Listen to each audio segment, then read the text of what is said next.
Don't bother bringing dinner up. He can manage it himself for once. Vivian Hale's voice carried through the upstairs corridor.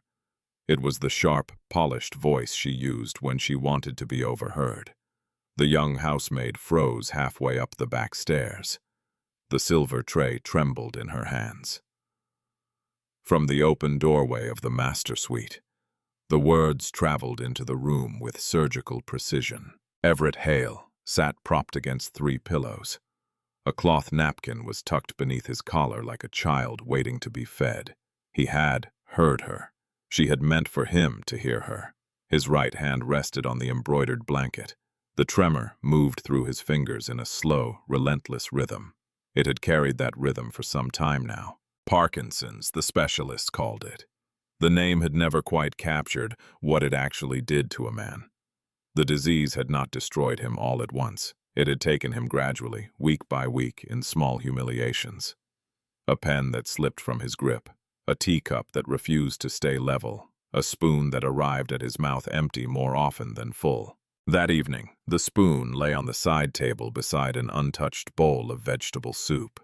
It had been sitting there for quite some time. Vivian appeared in the doorway. The warm amber light from the hallway framed her cream silk blouse and tailored navy trousers.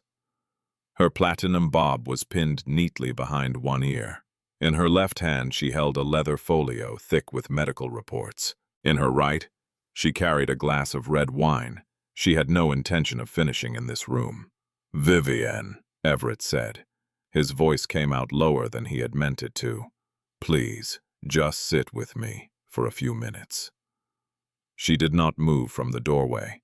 "I have sat with you, Everett. I have sat through 3 consultations this month. I have sat through every dinner that ended on the carpet instead of in your stomach. I have sat through enough. It's one evening. It is every evening." He closed his eyes briefly. There had been a time when Vivian's voice was the first sound he wanted to hear in the morning. He could not pinpoint exactly when that had stopped being true.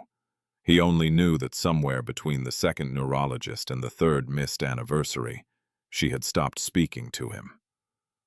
She had started speaking around him, the way people speak around furniture they are preparing to replace. "I'm not asking for much," he said. She tilted her head. The lamplight caught the edge of her wine glass. "You're asking for everything, Everett. You just don't see it that way. You're the one drowning. You don't notice what it costs the people standing on the shore." The cruelty was so casual. It did not sound like cruelty at all. That was what hurt the most. Her unkindness had become indistinguishable from her composure. It arrived in the same measured tone she used to compliment the florist's arrangements. Everett reached for the spoon. His fingers closed around it on the 2nd try. The tremor was bad that evening, worse than it had been all week. He lowered the spoon into the soup and lifted carefully. Lift, hold, bring it to the mouth. A child could do it. A healthy man would not even notice he was doing it. He made it halfway before the surge came. The spoon struck the rim of the bowl. Tomato broth splashed across the front of his pale blue pajama shirt. It splashed onto the leather folio Vivian had set on the corner of the bed. A bright orange streak spread across the topmost page. It blurred the latest specialist's notes into something that looked like a wound. For a moment, no one moved. "I didn't mean to," Everett said. The apology came out automatically. It had come out every evening for recent months. He had begun apologizing for his own body, the way other men apologized for arriving late to dinner. Vivian set down her wineglass on the dresser. She crossed the room in 3 sharp strides. She picked up the folio, shook the worst of the broth onto the blanket, and held the stained pages out toward him, like an indictment. "Do you know what these say, Everett?" He did not answer. "They say it is not getting better. They say it has never been getting better. Every report is the same report. Every specialist tells me the same thing in a slightly different voice. And meanwhile, I am supposed to keep arranging dinners around a man who can no longer feed himself." She threw the folio onto the foot of the bed. The papers fanned outward. They settled across his legs in a quiet, damp accusation. Everett looked down at his own name printed at the top of one sheet. The letters were smeared now, beyond easy reading. For the first time in many months, he felt the precise weight of being seen as a problem. Not a person, a problem. Out in the corridor, on the narrow bench reserved for staff children whose mothers had been called to clean late, a small girl in a mustard-yellow sweater sat very still. Her sneaker feet no longer swung. She had heard every word. Her name was Amara Quinn. She was 8 years old. She had come to the Hale estate 3 afternoons a week for some time. Her mother, Tamara, had been hired to supervise the upper floor cleaning. Most days, Amara sat in the small staff lounge near the kitchen. She read library books with covers softened from too many borrowings. She traced patterns into the steam on the back windows when the dishwashers ran. She had been told never to climb the back stairs. She had been told never to enter the family corridors. She had been told that the people upstairs lived a different life than the people downstairs. A good child kept to the side of the house where she had been placed. That evening she had drifted farther than usual. Tamara had been called up to the linen room on the 2nd floor. A late delivery had arrived. She had set Amara on the bench in the back hallway with a careful kiss to the top of her head. She had told her to stay put for a little while. Amara had stayed. Then voices had begun moving above her. Sharp ones, raised ones. Her 8-year-old body had done what 8-year-old bodies sometimes do without consulting their owners. She had stood. She had walked. She had climbed. Now she sat on the narrow bench in the upper service corridor. Her hands were folded in her lap. She was listening to a marriage end one slow sentence at a time. She did not understand all the words, specialists, reports, folios. These were grown-up sounds, the kind adults used when they did not want children to follow them. But she understood the shape of what was happening. A man was sick. A woman was angry. A spoon had spilled. Somewhere in the bright cruelty of the woman's voice was a sound Amara recognized from her own life. It was the sound her aunt had used on her uncle the year before he moved out. The sound that meant a person had already left in their heart, even if their feet were still in the room. Inside the bedroom, Vivian was finishing. "From now on," she said, clipping each word neatly in half. "If he insists on handling it himself, let him. I am done cleaning up after this." She turned without waiting for an answer. She walked to the doorway, then paused, then called sharply down the corridor. "Mrs. Caldwell, bring 2 of the girls. The tray needs to go." Mrs. Caldwell appeared within a minute. 2 younger maids stood behind her. All 3 of them had the downcast eyes of staff who had walked into too many of these scenes already. They did not look at Everett directly. Staff in houses like this learned early that the kindest thing they could offer a humiliated man was the courtesy of not witnessing him too closely. "Yes, Mrs. Hale," Mrs. Caldwell said. Vivian adjusted the cuff of her sleeve. She picked up her wineglass from the dresser. She walked out without looking back. The maids moved with quiet efficiency. The younger one lifted the tray. The other gathered the damp medical papers one by one. She folded the stained ones inward so the worst of the mess disappeared from sight. Mrs. Caldwell stepped closer to Everett. Her expression was carefully composed. She had spent many years remaining professional in rooms where dignity was bleeding out by the minute. "Sir," she said softly, "let me help you change your shirt." "No." The word came out raw. "Leave it." She nodded once. Within a few minutes, they were gone. The bedroom returned to a silence so complete that Everett could hear the faint ticking of the antique clock on the mantel. In the corridor, the maids passed Amara without noticing her at first. They were murmuring to each other in low, half-private voices, the kind staff used when they believed themselves alone. "She really meant it this time," one whispered. "Did you see his shirt? He barely got a swallow in. It's getting worse. Dr. Lehman said his tremors had doubled from 6 months ago, and Mrs. Hale is just done. You can tell she's done." "Well, wouldn't you be?" The older maid stopped on that last sentence. She had finally noticed the small figure on the bench.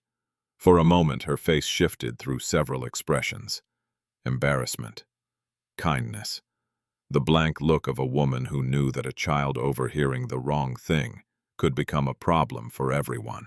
She offered Amara a tight smile. "You waiting for your mama, honey?" Amara nodded. "She'll be down soon." The maids continued past her toward the back stairs. Their footsteps faded into the kitchen level. The tray went with them. The folio went with them. The evidence of the evening was being removed rather than addressed. But the words had already landed in Amara. A man could not eat his dinner. A woman had walked away. Nobody, not the maids, not the manager, not the wife, was going back into that room. She sat very still for quite some time. Then she slid down from the bench. She set her small hand against the polished banister to steady herself. She walked very softly toward the bedroom door that had been left half open at the end of the hall. The hallway carpet swallowed the sound of her sneakers. Amara moved the way children move in churches and hospitals, careful and small, as though noise itself might be a kind of trespass. At the end of the corridor, the bedroom door stood ajar by perhaps 6 inches. The warm amber light from inside spilled into the hallway in a narrow gold stripe across the dark wood floor. She paused on the edge of that stripe. One small hand rested against the door frame. She could see him from here. Just a sliver of him.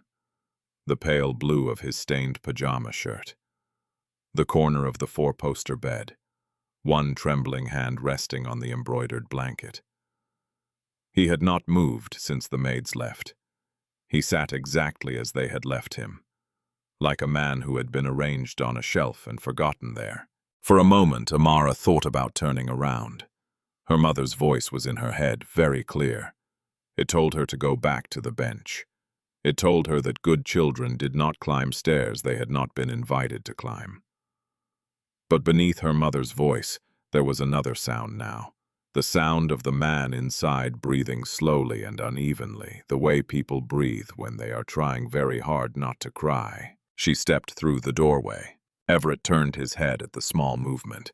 His eyes, tired and red-rimmed, took a moment to focus on what he was seeing. When they did, his expression shifted through 3 or 4 different reactions in the space of a single breath. Surprise, confusion, a flicker of something almost like alarm, and then gradually a softening that he did not seem entirely able to control. "What are you doing in here?" His voice was not unkind. It was simply worn out, the voice of a man who had been startled at the end of a very long day. Amara took another small step into the room. She stopped near the corner of the bed. Her hands were clasped in front of her yellow sweater. "I heard them," she said. Everett blinked slowly. "Heard who?" "The ladies on the stairs. They were talking about your dinner." He looked away from her toward the dark window, where the night had already settled over the back lawn. When he spoke again, his voice was lower. "You shouldn't listen to people gossip." They weren't whispering very good. Something almost moved at the corner of his mouth. Not quite a smile. The kind of expression a person makes when a child has unexpectedly said something more honest than the room deserves. It vanished before it could fully form. Amara watched him for a few more seconds. Then she did something she would not be able to explain later. Not to her mother, not to Mrs. Caldwell, not even to herself. She walked closer, crossed the thick rug in 5 quiet steps. She stopped beside the edge of the 4-poster bed. "Are you sad?" she asked. The question landed somewhere in him that he had thought was already closed. Everett drew in a slow breath. He looked at her properly for the first time. She had large brown eyes, the kind that seemed to take in too much for a face that small. She was waiting for an answer, the way only children wait, without impatience, without performance. The way a person waits when they genuinely want to know. "Yes," he said quietly, "I am." "Because of your hands?" He glanced down at the right one, still trembling steadily against the blanket. "Because of a lot of things." She nodded as though this were a sensible answer. Most adults in his life had spent recent years pretending his hands did not shake. They had pretended his condition was a temporary inconvenience that could be polished over with the right schedule. This child looked at his trembling fingers the way she might have looked at rain on a window. Something that was simply happening. Something that did not require either apology or denial. "They said you didn't eat," she said. "They say a lot of things. Is it true?" He almost lied. The habit of self-preservation was strong in him even now. But there was something about the way she was looking at him, the small seriousness of her, the absence of any judgment in her question. The lie felt ridiculous before he had finished forming it. "Yes," he said. "It's true." Amara turned her head and looked around the room. Her eyes moved across the disordered bed, the cream-colored walls, the antique clock on the mantel, the tall windows where the curtains had been pulled half open. Finally, her gaze settled on the small side table near the armchair by the window. Someone had left a covered silver dish behind. Perhaps Mrs. Caldwell, perhaps one of the maids in the rush of the tray removal. "There's still food," she said. Everett followed her gaze. He had not noticed the dish. He had assumed they had taken everything when they took the rest. "Amara," he said. Then he stopped, surprised at himself. He had not realized he knew her name. He must have heard it once in passing. Perhaps from Mrs. Caldwell. Perhaps from Tamara herself in the hallway one morning. The name had filed itself away somewhere quiet. "You don't have to do that." She was already walking toward the table. She lifted the silver cover with both hands, the way she might have lifted the lid of something delicate at her grandmother's house. Underneath sat a small dish of applesauce, a few soft pieces of buttered toast cut into triangles, a folded linen napkin tucked beside the spoon as an afterthought. It was not a meal so much as the soft, forgotten remains of one.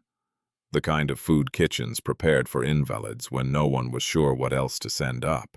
Amara picked up the dish carefully in both hands. She brought the napkin and the spoon along with it. She walked back across the rug to the side of the bed. "You don't have to," Everett said again. The words came out weaker this time.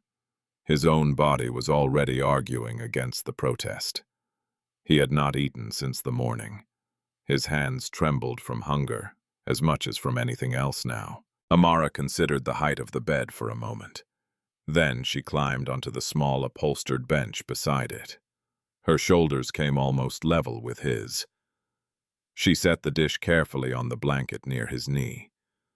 She unfolded the napkin across her lap with the seriousness of a child who had been taught to do things properly. She picked up the spoon. "It's just applesauce," she said. "Applesauce is easy." She scooped a small portion onto the spoon, no more than a single careful bite. She held it up toward him. For a moment, Everett simply looked at it. He could feel the heat of embarrassment rising in his face, the old familiar humiliation. He was a grown man. He had built 3 companies. He had testified before Senate committees. He had been on the cover of business magazines whose names this child would never have reason to recognize. And he was about to be fed applesauce by an 8-year-old who weighed less than the suit jackets he had once worn to negotiate billion-dollar mergers. But Amara was waiting. The spoon held steady in her small fingers, her face neither pitying nor uncomfortable. She was simply offering, and there was something in the offer that bypassed his pride entirely and went straight to a place inside him that had been hungry for far longer than his stomach had. He opened his mouth. The apple sauce was cool. It was sweet. It was in every measurable way an absurdly small bite of food, but it was the first thing he had swallowed since lunch. It hit him with an ache he had not been prepared for. Amara waited for him to finish. Then she dipped the spoon again and offered another. He took it. She offered a third. He took that one too. Between bites, she watched his trembling hand with open concern. Not disgust, not pity, the simple attention of a child trying to understand something new. When a small bit of applesauce slipped from the corner of his mouth on the 4th bite, she immediately reached for the napkin. She leaned in, She dabbed it away with the same gentle motion her own mother used on her at dinner time. "Sorry," Everett muttered automatically. Amara shook her head. "You don't have to say sorry for that." He looked at her, startled. Adults had been saying sorry to him for months in the way that meant inconvenience. The staff said sorry for small mistakes. He himself had been saying sorry for needing too much, for being too difficult to watch, for existing in the room in the particular way illness had made him exist. Somewhere along the line, he had begun apologizing simply for being a person who was hard to witness. And here was this child treating spilled applesauce like spilled rain, like a thing that needed wiping up, like a thing that carried no shame at all. She offered him another spoonful. This time his hand jerked suddenly without warning. A soft lump of applesauce dropped onto the blanket near his knee. "Oh," Amara said, but the sound was small and matter-of-fact. Everett's face tightened at once. "There, you see?" But she only set the dish back down. She picked up the napkin again. She cleaned the blanket with small, patient dabs. "It's okay," she said. "My mama says eating messy is still eating." The sentence pulled something strange out of him. A half-breath, half-broken sound that startled them both. It took Everett a full second to recognize it as a laugh. He had not laughed in his own room in so long that the sound felt foreign in his own chest. Amara brightened at once, the way children do when they have made a sad adult smile. "That sounds better than being sad," she said. He looked at her for a long moment. When he spoke, his voice was rougher than he had intended. "You really shouldn't be this kind to strangers, Amara." She tilted her head slightly. "Why?" "Because most strangers don't deserve it." She thought about that with the same serious expression she had used for everything else that evening. Then she shrugged one small shoulder beneath the yellow sweater. She dipped the spoon into the applesauce again. She lifted it toward him. "You're not a stranger," she said. "You're hungry." The simplicity of it nearly undid him. Everett opened his mouth. He took the bite. For the first time in many months, he allowed himself to be fed by another human being without the heavy weight of shame following the food down. The room around them softened. The clock on the mantel kept its quiet rhythm. The tremor in his right hand continued as it always would, but it no longer felt like the loudest thing in the room. Then, distant but unmistakable, the sound of high heels began moving down the upstairs corridor. Amara heard them before Everett did. She turned slightly on the bench, the spoon still raised in her small hand. Her body went very still, in the particular way children's bodies go still, when they have realized too late that they have done something they should not have done. The footsteps grew louder. They paused once near the top of the staircase. Then they resumed with sharper purpose. The bedroom door swung wider without warning. Vivienne Hale stood on the threshold, one hand still on the brass knob. Her cream silk blouse caught the lamplight in soft folds. Her gaze took in the room in 3 quick movements. First, Everett propped against the pillows with a faint orange smudge of applesauce at the corner of his mouth. Then, the dish on the blanket, the napkin draped across a child's lap, the spoon raised mid-bite. Then, Amara herself, perched on the upholstered bench like a small yellow bird that had flown through an open window by mistake. For one long second, no one in the room spoke. "What?" Vivian said at last in the soft, careful voice she used when she was at her most dangerous. "Exactly is this." It was not a question.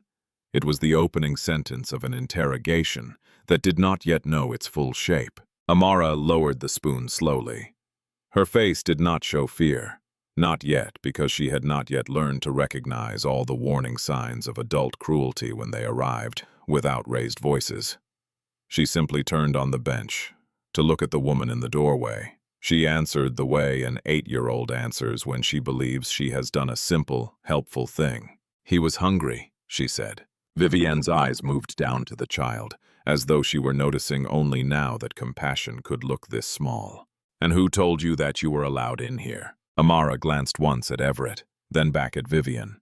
"Nobody." "No," Vivian said quietly. "I imagine not." Everett felt the air in the room change. A few minutes earlier, he had been too worn down to resist kindness. He had eaten applesauce from the hands of a child whose presence was the single mercy of his evening. Now, the shame returned with full force, sharp and immediate. But it was no longer only shame for himself. It was shame that this small girl who had walked toward him when everyone else had stepped away should now have to stand inside his wife's contempt. "She was helping me," he said. Vivienne looked at him as though he had said something faintly absurd. "Helping you?" "Yes." Her laugh came thin and brittle, the same laugh he had heard her use at dinner parties, on people she considered beneath her attention. "So, this is where we are now, Everett.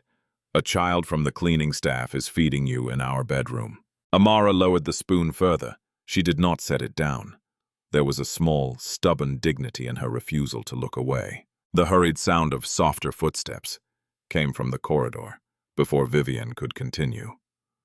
A moment later, Tamara Quinn appeared in the doorway behind her, breathless, one hand pressed against her chest. Her eyes found Amara first, then the bed, then Vivienne. The color drained from her face so quickly, it looked almost painful. "Oh, Lord," Tamara whispered. "Amara."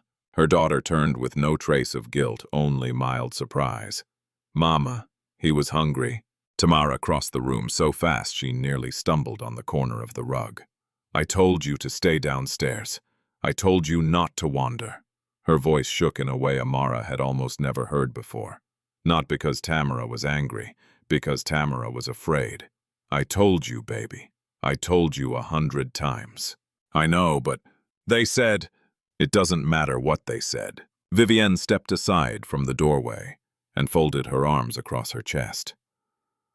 "Apparently, your daughter has made herself very comfortable in private rooms." Tamara straightened. Her hands were trembling now, though for an entirely different reason than Everett's hands trembled. "Mrs. Hale, I am so sorry. I don't know how she got up here. I only turned my back for a minute. The delivery in the linen room took longer than I thought it would." "She walked," Vivienne said quite calmly. "That much I can see." Tamara reached for Amara's shoulder. She drew her gently off the bench. The applesauce dish remained behind on the blanket. The spoon still rested inside it. "It won't happen again, Mrs. Hale. I promise you. I will speak to her tonight. I will speak to her every night this week if I have to." Vivienne's eyes narrowed slightly. "No, it will not happen again." Everett heard what lay inside those 4 words. So did Tamara. In a house like this, dismissal never needed to be spoken directly. It often arrived disguised as tone, as timing, as the sentence that came just before the actual sentence. "Vivienne," Everett said quietly. She did not look at him. "I think we have been more than generous with boundaries in this house, Marcus." "Vivienne." This time he said her name with more weight. She turned. There was open irritation on her face. He drew in a careful breath. His right hand twitched once against the blanket. "Do not take this out on them." Tamara lowered her eyes at once. Amara looked between the 3 adults. She was trying to understand why feeding someone applesauce could make the room feel this cold. Vivienne stared at Everett in disbelief. "You are defending this?" "Yes. She disobeyed every house rule we have. Her mother lost track of her, and I walk into our bedroom to find a staff member's child playing nursemaid to my husband as though this were a charity ward." "No," Everett said. His voice was firmer now than it had been all evening. "You walked in and found the only person in this house tonight who made sure I didn't go to bed hungry." The sentence stopped the room. Tamara looked up despite herself. Amara went very still. Vivienne's expression did not soften. It sharpened instead in the particular way it sharpened when she had been wounded somewhere. Her composure was not yet ready to acknowledge. "That," she said, "is not a child's responsibility." "It shouldn't have been," Everett replied. But it became one. For a brief moment, neither of them moved. Everett could feel the old balance of their marriage shifting somewhere beneath the words. The long, slow arrangement they had perfected over recent years was rearranging itself by inches. Tamara cleared her throat softly. "Mr. Hale, I truly am sorry. Amara didn't mean any harm. I know she didn't. Vivienne's head turned at once. Take your daughter downstairs, please, right now. Yes, ma'am. Amara turned on the bench and looked up at Everett. The applesauce dish was still on the blanket near his knee. The napkin she had been holding in her lap had fallen half-folded onto the side of the mattress. She looked at it for a moment. Then, with the small, careful seriousness she brought to all important matters, she leaned forward and tucked it gently within his reach. I can come back later, she said softly. Tamara's eyes widened in alarm. Vivienne let out a humorless breath. No, you cannot. Amara looked confused. Why? Because this is not your place. The words hung there, larger than the room, larger than the child they were meant for.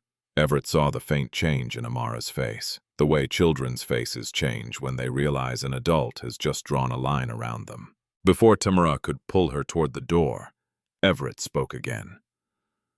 She was kind to me. Vivienne did not bother hiding her impatience. Kindness does not erase impropriety, Everett. Neither does wealth erase cruelty. The words were out before he had decided to say them. For one stunned second, even Tamara forgot to breathe. Vivienne's face lost all expression. Everett knew, because he had known her long enough to know, that this was when she looked most dangerous. She did not respond with another sentence. She did not need to. She simply turned toward the door, with the rigid control of a woman who had been challenged in front of staff and would not soon forget the audience. Take the child out, she said. Now. Tamara guided Amara toward the hallway, one protective hand between the girl's shoulder blades. At the threshold, Amara twisted around just enough to look back across the room. The lamplight caught the soft yellow of her sweater one last time. Good night, Mr. Hale. The room seemed to hold itself still, waiting. Good night, Amara. Tamara let her out. Their footsteps softened down the corridor and disappeared toward the back stairs. Vivienne remained in the doorway for another moment. Then, without another word, she left too. The bedroom door did not slam. It closed with the soft, controlled click of someone who had already decided how she would describe this evening to herself later. The silence that followed was not the same as the silence Everett had known before Amara entered. The old silence had felt defeated. This one felt altered. On the blanket beside him, the small dish of applesauce still sat with the spoon resting at an angle inside it. He looked at the last pale streaks clinging to the edges of the dish. He felt the strangest mix of emotions rising in him at once. Embarrassment, gratitude, grief, and something dangerously close to relief. Someone had seen him tonight. Someone had not turned away. Downstairs, Tamara did not speak until they reached the service corridor. Her hand on Amara's shoulder was firmer than usual, the kind of grip that told a child trouble had arrived, wearing grown-up shoes. They reached the narrow bench where Amara had been told to wait in the first place. Tamara knelt in front of her daughter and took both of the girl's small hands into her own. What were you thinking, baby? Amara looked at her mother's face and saw fear there before anger. That made the answer feel more important than usual. He was hungry, Mama. Tamara closed her eyes briefly, as though the simplicity of it hurt. I know what you thought. I know you meant to help. But you cannot just walk into people's private rooms in a house like this. Do you understand me? Not upstairs, not ever. Why? The question landed harder than it should have. Tamara had been bracing herself for it the entire descent down the stairs. Because there are rules, she thought. Because some people get forgiven for breaking them, and some people get fired. Because kindness means one thing when it comes from a woman in pearls. It means something very different when it comes from a small black girl whose mother cleans up after dinner. But children deserve truths they could carry, not burdens too heavy for their age. Because this is where I work, Tamara said finally. And work is how we pay the rent and how we keep the lights on and how we keep food in the apartment. If Mrs. Hale thinks I can't follow the rules of her house, she can send me home and tell me not to come back. Amara's face changed at once. Because of me? No. Not because of you being bad, but still because of me. Tamara touched her daughter's cheek. The hardest part of raising a careful child in a careless world was the moment they began to understand that goodness and safety were not always the same thing. He said everybody leaves, Amara whispered. Tamara went very still. She had not meant to ask any more questions. In truth, she had not wanted to know what had passed between her daughter and Everett Hale in that room. The less a woman in her position knew, the safer she usually was. But there had been something in Everett's voice upstairs when he defended Amara, something stripped raw enough to cut through all the polish of the house. He said that to you, baby? Amara nodded. He said when people get sick long enough, everybody turns their back on them. Tamara sat back on her heels and looked down the corridor toward the kitchen. A server passed through carrying folded napkins and did not so much as glance their way. In this house, private suffering traveled by rumor long before it ever arrived as compassion. She had seen enough over recent months to know that Everett had not been exaggerating. The man had not become gentle under illness. Power did not evaporate that neatly. He could still be curt on the wrong day, still proud on the wrong morning, still impossible to please when his hands betrayed him in front of guests. But that was not the same as deserving abandonment. Too many people in large houses learned to confuse inconvenience with character. She rose to her feet and smoothed the front of her apron with both hands. Listen to me, Amara. You were trying to be good. I know that. But you have to stay close to me the rest of the night, right here on this bench, all right? Yes, Mama. Can I see him tomorrow? The answer came too fast, sharpened by fear. No! Amara's mouth fell open. Tamara softened immediately, but not enough to take it back. For now, no. We are going to keep our heads down and finish our work and go home. And we are going to thank the good Lord that we still have a job in the morning. Do you understand me? Amara leaned back against the wall behind the bench. The kitchen lights down the corridor cast a warm rectangle of brightness across the polished stone floor. He didn't look mean, Mama. Tamara almost smiled despite herself. I didn't say he was mean. He looked lonely. That word landed closer to the truth than most adults in this house would have dared speak out loud. They stayed another hour. Tamara polished the last sideboard in the breakfast room. She straightened the mudroom shelves. She signed off on a supply checklist Mrs. Caldwell had left near the kitchen sink. Amara sat with a coloring book and a short pencil from her mother's purse, unusually quiet, filling in the petals of a flower with careful pink strokes. Every now and then she looked toward the back stair as though listening for something. By the time they stepped onto the rear driveway, the autumn air had turned crisp enough to sting their cheeks. Their old sedan waited under a spill of yellow security light, its paint dulled by years and weather. Amara climbed into the back seat without being told. Tamara slid behind the wheel and sat for a moment with both hands resting on it, the engine still off. The Hale estate rose behind them in perfect stillness, all stone and symmetry and quiet money. The kind of place that looked from a distance, like the kind of home that kept its pain hidden out of principle. She turned the key. The engine coughed. It shuddered. Then it caught on the second try. Mama, Amara said from the back seat as they pulled away from the servants' entrance. Yes, baby. Why was Mrs. Hale so mad? Tamara kept her eyes on the road. The private drive curved beneath bare branch trees. The property faded slowly in her rearview mirror. Some people don't like being reminded of what they should have done themselves. Amara thought about that. But I just fed him.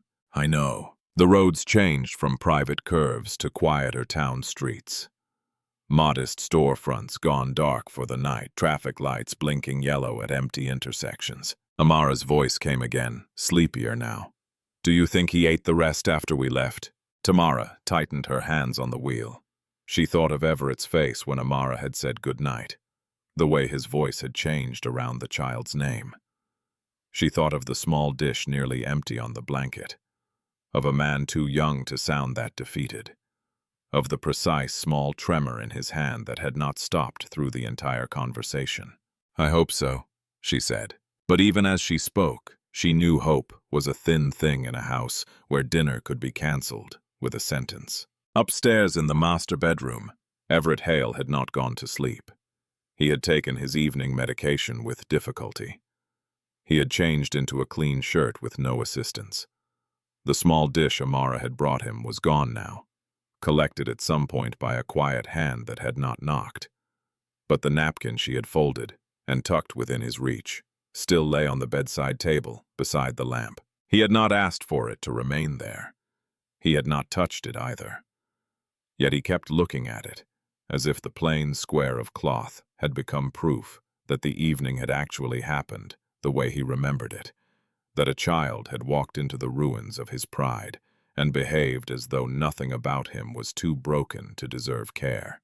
Down the corridor, he heard the distant opening and closing of Vivian's dressing room drawers.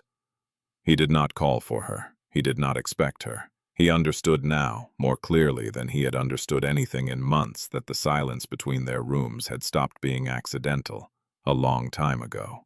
And somewhere far beneath the weight of illness, of humiliation, of the cold machinery his marriage had become, Everett Hale felt something fragile and unfamiliar beginning to return. Not strength, not yet, but the memory of warmth. The following afternoon, the Hale estate looked exactly as it always had from the outside. The gray stone facade stood clean against a pale autumn sky, the hedges trimmed with military precision, the fountain in the circular drive spilling water in a steady polished stream, indifferent to weather, illness, or marriage. To anyone passing beyond the iron gates, it was still the home of a man who had everything. To the people inside, it had become a house where every silence carried meaning, and every small adjustment in routine was being read by someone. Tamara Quinn arrived 10 minutes early. She did that whenever she was nervous. She had spent half the night replaying the previous evening in her head. She had been trying to predict whether Mrs. Caldwell would meet her at the service door with a clipboard and a final paycheck. Instead, Mrs. Caldwell met her with a clipboard and a short professional nod. "The sitter canceled again!" Amara had come along in her navy coat and yellow sweater, her hair freshly braided. She walked beside her mother into the laundry room, with the bright, careful quiet of a child who already knew the rules of the day before they had been spoken. "You stay here," Tamara told her, kneeling to unbutton the coat. "Unless I come for you, you hear me?" "Yes, Mama." "What if he doesn't eat breakfast either?" Tamara paused with his coat halfway off her daughter's arms. "Amara, I'm just asking." "I know you are, and the answer is still no. Mr. Hale is not your responsibility." Amara lowered her head, but not out of obedience alone. It was worry. Tamara could already tell the difference. Worry made the child quieter, deeper somehow, as if her small body were trying to carry more feeling than it had room for. Upstairs, Everett Hale was already awake. He had taken his medication earlier than usual. He had also, with great effort, gotten himself out of bed and into the armchair by the window. The morning light fell across his lap in a pale, even rectangle. He had not done that in several weeks. The act of getting from the bed to the chair without help had cost him so much energy that he had needed to sit motionless for a full 10 minutes before he could trust his breath to behave again. But he had wanted, for reasons he could not yet name with precision, to be sitting upright when the day began. Vivienne did not come to his room. That fact, on any other morning, would have struck him as ordinary. This morning, it struck him as confirmation. She had crossed her own threshold the night before. She had walked into the room and found her husband being fed applesauce by a child whose mother she paid to clean the floors. She had treated the moment not as a private grief, but as a public inconvenience. She had not come back afterward to apologize. She had not come back that morning to ask how he had slept. She had simply receded further into the part of the house that no longer contained him. Everett understood, sitting in the armchair with the morning light moving slowly across his blanket, that receded was the wrong word. Vivian had not receded. Vivian had been gone for a long time. He had only just stopped pretending otherwise. He pressed his trembling hand flat against the armrest until the worst of the tremor steadied beneath the pressure of his own palm. Then he reached for the phone on the side table. "Victor," he said when the call connected. "I need to see you today if possible." The voice on the other end of the line, low and careful and unsurprised, said only, "I can be there by 10. Use the side drive. Come through the study door." "Understood." Everett set the phone back down. By 10, Victor Lang had arrived. He was a tall man in his early 60s, silver-haired, immaculate, even at short notice. He carried a leather folio under one arm and the kind of quiet expression that had served him through many years of representing Everett Hale's most consequential decisions. Mrs. Caldwell brought him through the private sitting room entrance without comment. She closed the door behind him and disappeared back down the corridor with the discretion of a woman who had learned long ago not to ask why certain visits happened off the calendar. Victor took one look at Everett and set the folio down on the side table. "You look terrible." "That's friendship talking. That's eyesight." They sat across from each other. The morning light made Everett's tremor more visible than usual. Victor did not look away from it. He had known Everett before the diagnosis, before the hollowing, before the long, slow rearrangement of every room in this house around the schedule of a disease. He was perhaps the only person left in Everett's daily life who still spoke to him the way he had spoken to him before. "Tell me what's happened," Victor said. Everett drew a slow breath. "I need to begin removing Vivian from things." Victor absorbed the sentence, the way he absorbed all important sentences. He did not react. He simply opened the leather folio in his lap. "How much of her?" "All of her, from the medical authority, from the financial structure, from the trust access, from the future. You are aware that what you are describing is the early framework of a divorce?" "Yes." Victor made a note. He did not look up. "You are also aware that once we begin, we cannot pretend afterward that we did not." Everett looked out the window. The bare branches of the back garden moved gently against the silver sky. "I am aware." Victor lifted his pen from the page. "Is there evidence, Everett? Or is there only the kind of certainty that men in your position sometimes reach when they have run out of patience?" Everett turned his eyes back to him. "There is evidence, and I believe there will be more before the week is out." Victor studied him for a long moment. Then, with the small, precise nod of a man who had spent decades being told dangerous things in quiet rooms, he turned to a fresh page in the folio and began to write. The days that followed arrived with the strange clarity that often comes to a man who has finally stopped negotiating with his own life. Everett signed what he could sign when he could sign it. Victor's assistant came and went through the side entrance with a quiet efficiency that drew no attention from the rest of the house. Within a few days, the preliminary framework of the divorce had been drafted, the asset structures reviewed, the medical authority paperwork prepared. None of it was final. All of it was beginning. Vivienne noticed nothing. That too was its own kind of evidence. She came and went from the house with her phone in her hand and her perfume warm at her wrists. Her schedule unusually full for a woman who had spent recent times claiming exhaustion.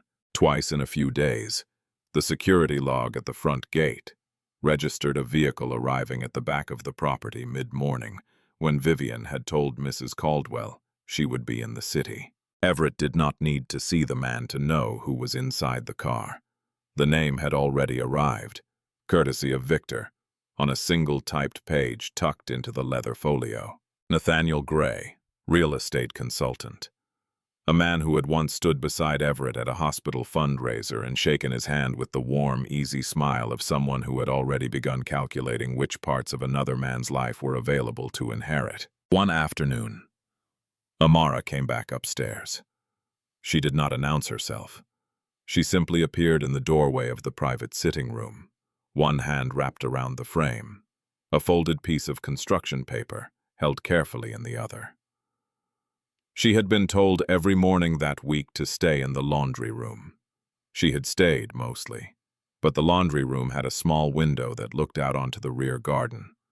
From that window she had been watching the lights in Everett's upstairs corridor go on and off. She had finally decided, with the steady moral conviction of an 8-year-old, that her mother's rules had run out of reasons. Everett looked up from the desk. He did not pretend not to be surprised. "How did you get up here?" "Walking." "Does your mother know where you are?" "No." He exhaled through his nose. It was not quite a laugh. "That is not reassuring, Amara." She came farther into the room and held out the folded paper. He took it with his steadier hand. When he unfolded it, he found a crayon drawing of his bedroom. The bed, the window, a small dish with a spoon beside it, a bright round sun smiling from the upper corner of the page. On the bed sat a stick figure with dark hair and one shaky hand. Beside the bed stood a smaller figure with braids and pink sneakers. "It's your room," Amara said, "but I made the morning nicer." His throat tightened in a way he had not expected. "I see that. You didn't have enough yellow in there." He set the drawing carefully on the desk beside Victor's leather folio, beside the still-folded napkin he had not yet been able to put away. Amara watched him with that quiet, serious gaze of hers. "Did you eat lunch?" "A little." "That means no." He almost smiled. "Does your mother know you interrogate people?" "I'm not interrogating, I'm checking." For the next hour, she stayed. She did not do anything dramatic. She climbed onto the ottoman near his chair and asked him questions about the model sailboat in the glass case across the room, about the framed photograph of his father on the bookshelf, about whether the sky outside the tall window looked different from up here than it did from the laundry room downstairs. He answered her questions one by one in a voice that grew steadier as the afternoon wore on. He understood, perhaps for the first time, that what this child was offering him was not pity but company. There was a difference. Pity asked nothing of the person it was extended toward. Company assumed they were still a person worth being with. By the time she left, returned reluctantly to her mother by Mrs. Caldwell, after a soft phone call upstairs, the leather folio on Everett's desk had quietly become the second most important thing in the room. That evening, Vivienne came to dinner alone in the formal dining room. She did not send anyone up to ask whether Everett would be joining her. He had not expected her to. What he had not expected was the soft chime from the side drive shortly after 8, or the warm cologne that drifted up the back staircase later when one of the servers passed the corridor outside his door. He reached for the house tablet on the side table beside the chair and woke the screen. He had not used the internal security interface in years. He had installed the system long before the diagnosis, back when Hale Industries had still required him to keep an eye on too many properties at once. He had mostly forgotten about its existence. Memory returned quickly when necessity sharpened it. He selected the corridor feed first, then the audio permissions he had once approved for after-hours monitoring. The blue sitting room door appeared on the screen, closed, with a coffee service cart waiting outside it. He pressed play. At first there was only the low hum of the ventilation system and the faint clink of porcelain. Then Vivienne's voice, softened into a register he had not heard her use with him in over a year. "You took your time. You said after 8. I said use the side drive. There's a difference."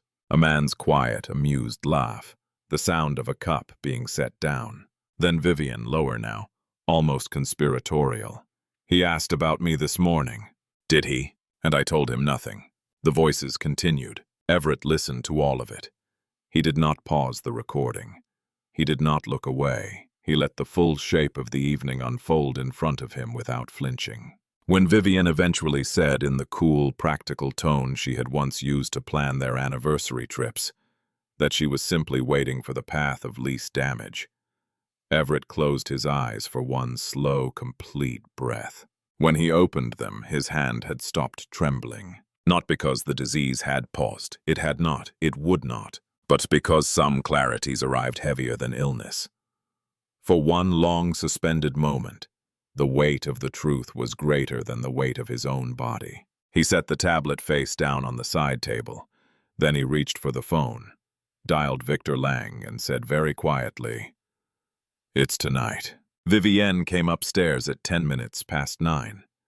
She arrived in the same green silk blouse she had worn to dinner, her perfume still warm at the collar, her composure intact in the way it was always intact when she believed herself unobserved. She did not knock. She had stopped knocking years ago. "Mrs. Caldwell said you wanted to see me." Everett did not look up immediately. He was sitting at the desk now, not the armchair. The leather folio open in front of him. The house tablet face down beside it. Victor's draft documents lay in a neat stack to his left. Amara's folded crayon drawing sat to his right, the small yellow sun smiling up at the lamplight. When he finally raised his eyes, Vivian saw something in his face she had not seen in some time. The small, careful muscles around her own face shifted in response before she could stop them. "Sit down," he said. She sat. The chair across from the desk was a low velvet thing he had once chosen, because she had said she liked it. She looked smaller in it that evening than he remembered. "I know about Nathaniel." The sentence landed cleanly between them. Vivian's mouth opened. Then it closed. She had spent years training herself to manage difficult conversations. The training held, but only for a moment. "I don't know what you mean." "Yes, you do. Nathaniel Gray is an acquaintance, Everett. We've had several lunches in recent months. If you've decided that constitutes—" She went very still. He watched the precise moment her composure tried to reassemble itself, and failed. "You had someone watching me. I had truth watching you. It did most of the work on its own." The room was silent for a long time. Vivian looked once at the tablet on the desk, then at the leather folio, then at the small crayon drawing tucked beside it.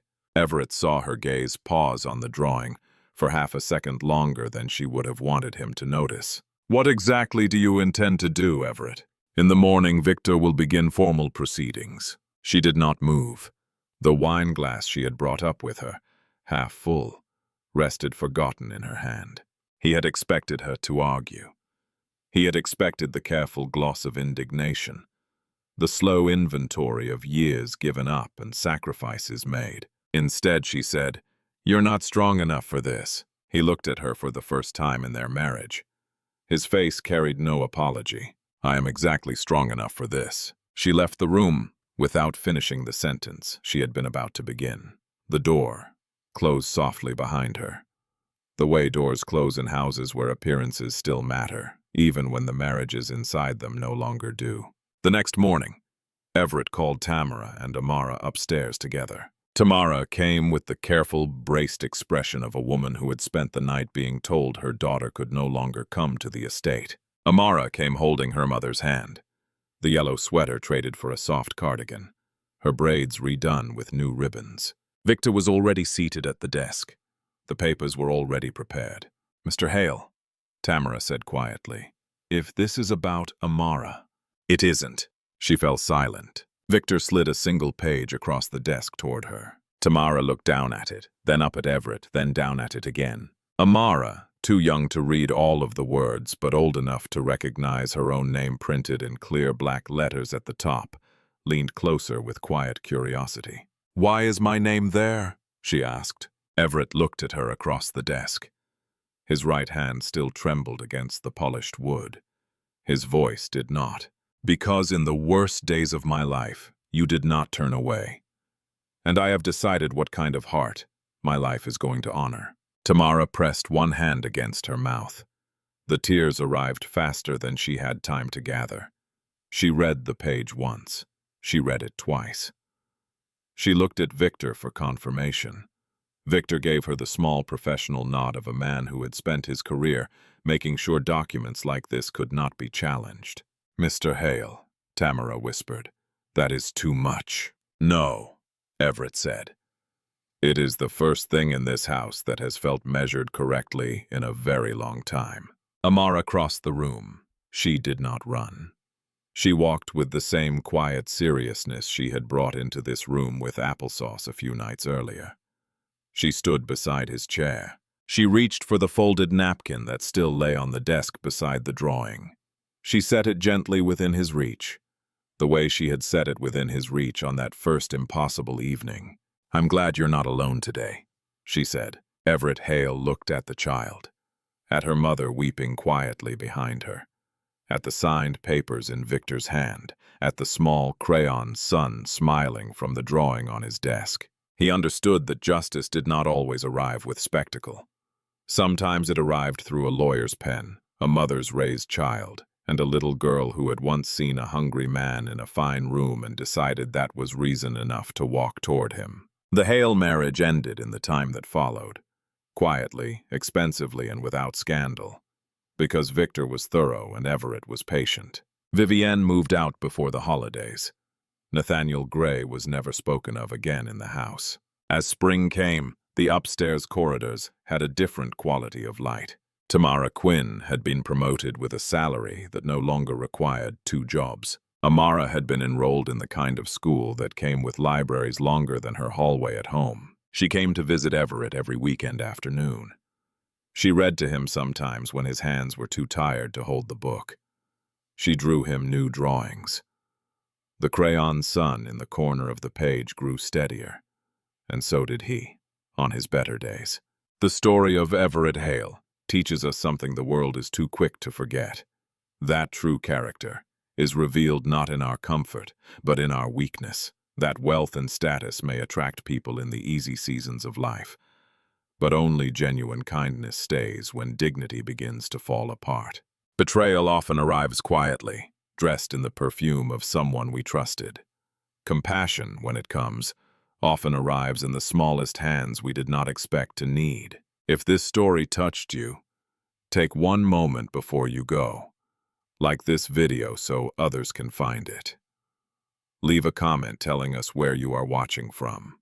Subscribe to the channel for more stories that remind us, even in a hard world, that kindness still matters. And remember this, the spoon you lift for someone today may be the smallest thing in their evening and the largest thing in their entire life.